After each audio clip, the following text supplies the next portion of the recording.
everyone! Welcome back again to my channel, Sister One Vlog. So for today's video day, ayan, pabulong-bulong na naman tayo kay nandyan ang mga amo ko sa sala. So kailangan natin maghanap buhay. So sasagutin natin ang tanong ng ating isang subscriber. Ayan. Paano daw pag nagkasakit ang DH dyan sa Hong Kong? Sino daw yung sasagot? So, ito dahil based sa experience ko ha. Una akong nagkasakit nung nagka-anxiety ako.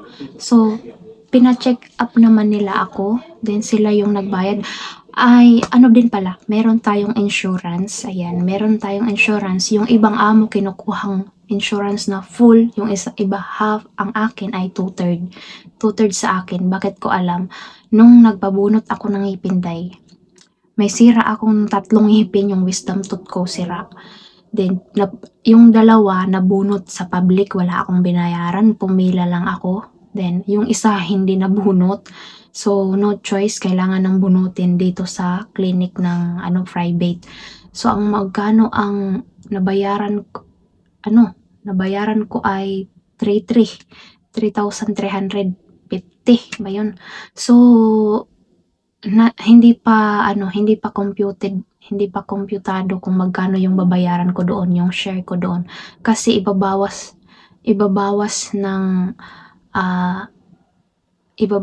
insurance, sabi ng amo ko ay 2/3 sa price, 2/3. Pero ilagpas ng 2,500 yung aking bill.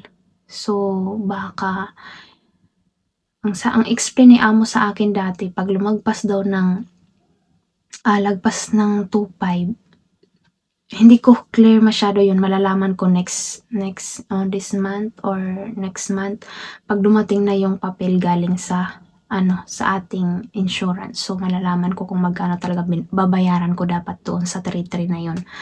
So ito lang ang tips ko sa inyo dahil ang dapat nyong iwasan, lalo na pag bago tayo sa bahay ng amo natin, no? Ang tips ko sa inyo, magdala kayo ng gamot. Kasi di ba pag bago tayo sa bahay or sa amo natin ay kailangan natin magpakitang gilas at baka mabigla yung katawan natin, magkasakit tayo, ganyan. Dapat before, di ba tayo naman yung unang nakakaramdam kung parang masama yung pakiramdam ko. So, inuman nyo na agad ng paracetamol or ganyan, di ba? Mga lang, yung paracetamol, biogesic, or di ba sub-sub ka sa trabaho, pakitang gilas nga eh. Yung mga hindi nalilinis dahil linisin, o di ba nabigla yung katawan mo, sumakit yung katawan mo, di kung hindi mo na inuman na ng alaksan yun, di magkalagnat ka na, mga ganyan.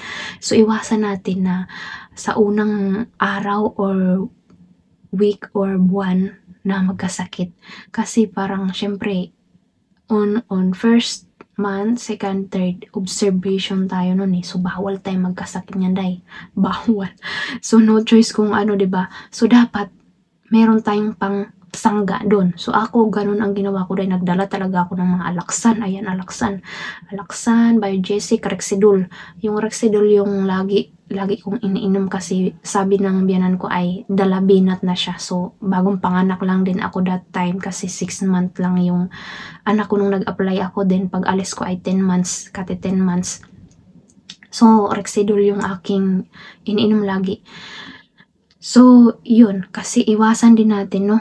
Kasi ito yung kinakainis-inis ko talaga pag nagkakasakit ako. Kasi 2 beses lagi ako ang sinisisi. Bakit daw sila nagkakasakit? Kasi nung panahon ng pandemic, di ba, takot na takot sila sa super takot talaga sila sa COVID. So, unang sisi sa akin, yung alaga ko sing mali, panganay, yun yung madalas nagkakasakit una, aatchi, sisipon, ganyan. So, ikaw nag-aalaga, di mahawaan ka din, di ba? So, una nun, 2 araw na umaatchi. Siyempre alam naman nila yan, umaatchi. Pero ako yung naunang inubo sinipon. Yun, atchi lang din, may sipon din nawawala, ganyan. Ako yung naunang, parang lumabas ba agad ba? So, kailangan nilang ipa-check up ako kasi kunting nga lang dati, papa-check up agad. So, sinisisi ako ng matanda kasi daw hindi daw ako nag-iingat. So, nung una, inano ko siya pinalagpas ko ba kasi sabi ko yung bata kasi aatchi din, may sipon, ganun lang. Then pinapainom na nila ng paracetamol, mga ganyan. So ako naman yung agad-agad na nagkasipon ubo, ayan. So pinalagpas ko lang nung pangalawa, nagpapaligo kami din ng alaga kong maliit. Then ayun yung mag-asawa nagkaano na din, nagka dalawang beses din pala ako nagka-COVID, ayan. Pero yung una day na nagka-COVID ako day, nag-positive lang ako pero wala akong naramdaman. Then pinaalis pa rin nila ako, pina-isolation din.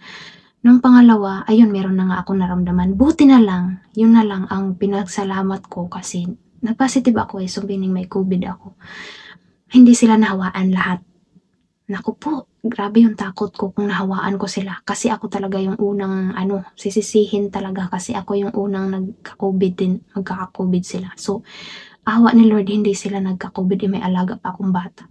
So, yung ko na, sabi ko nanggigigil talaga ako na ayun nagkasakit na yung yung pangalawang pagkakataon na naiinis talaga ako na parang hinsukob yun akong dugo ba na nagpapaligo kami ng alaga kong maliit day.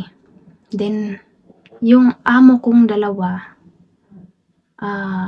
may naramdaman na rin sila, nag-positive na something na hindi ko pa alam that time, na tumawag doon sa matanda. Then, ang alaga kong panganay, yun yung unang nagkasakit sa aming lahat. Then, sumunod ako, pero hindi worst. Simpleng simpleng ubo sipon ganyan. So, nagpe-face mask ako araw-araw face mask. Then, nagpapaligo kami that time day. Bago kami magpaligo, kausap nga niya yung amo ko. Hindi ko pa alam kung ano yung mga pinag-usapan nila. So, nainis yung matanda. Kasi pag nagkakasakit, so, syempre, din siya, kumbaga, kailangan mag-quarantine, ganyan, quarantine. So, yung mag-asawang matanda, yung kaalalay ko sa pag-aalaga ng mga bata. So, parang inis nga din siya. Then, ayun nga, nagpapaligo kami day. Sabi pa naman niya sa akin, kwininto niya na tumawag ganito, ganyan. Because of you, sabi niya ganyan. Magkaharap lang kami kasi siya yung nakahawak ng bata.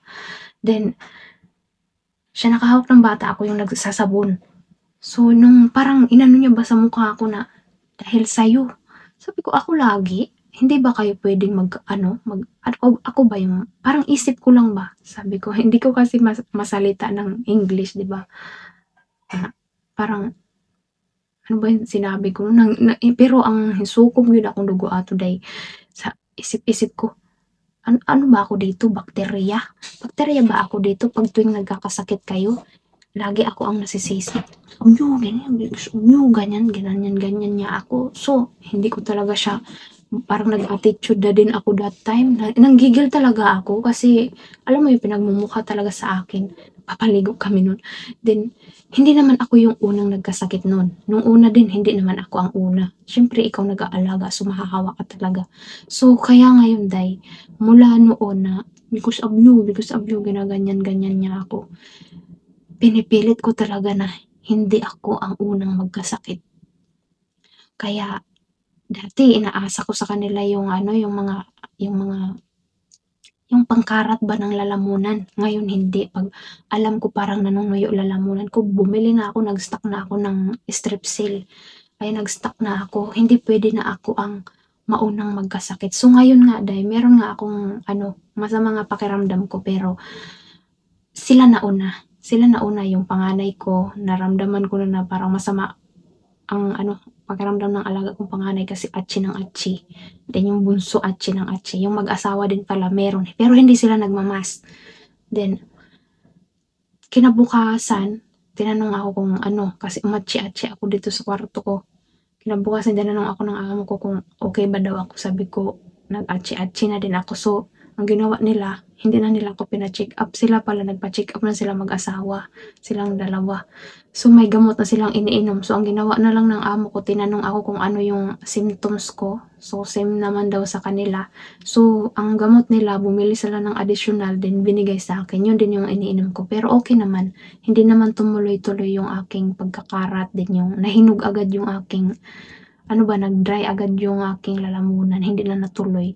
So, okay naman. So, ayan. So, ang pinakaiwasan niyo talaga na hindi kayo ang maunang magkasakit kasi kayo masisisi nakakabwisit.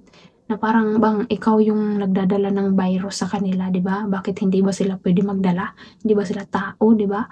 Yun yung kinakagigil ko talaga kaya iniiwasan ko na din na ako ang nauuna kay baka ano pa yung masabi ko ba kasi 'pag galit ka pa naman 'di ba hindi mo na makontrol yung sarili mo. Buti na lang talaga hindi ako marunong mag-English kasi kung marunong ako mag-English ay talagang nagpaka-paka na 'tong bibig ko. Pero hindi ako marunong, eh, kaya kaya utong-utong na lang tayo sa inis. Kaya yung advantage dahil 'pag hindi ka marunong mag-English dahil kaya hindi ka makasagot. So, ayun lamang for today's video dahil kung nagustuhan mo ang video na 'to, don't forget to like and subscribe my channel. See you next vlog. Bye-bye!